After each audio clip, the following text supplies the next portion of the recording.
Patuloy ang investigasyon ng DOTC sa malitangkang pangingikil ng ilang opisyal sa kumpanyang Inicon at may hinihintay daw silang pahayag ng dalawang pribadong individual.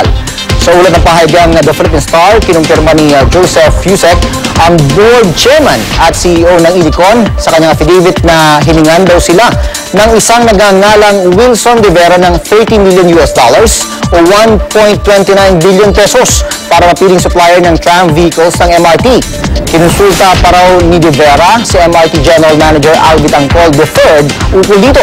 Umabot pa raw sa puntong bumaba ang alok sa $2.5 million. Nakipagpulong din ang Inicon kay Vitangkol pero tinanggihan ng kumpanya ang alok sa kanilang joint venture.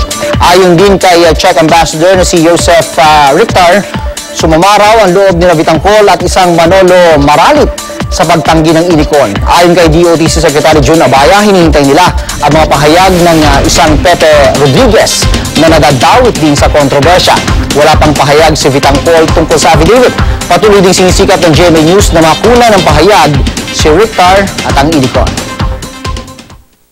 Since ang inimbestiga na lang are private individuals, not people inside MRT3, so he's going back to office, hindi na maapektuhan yung investigation.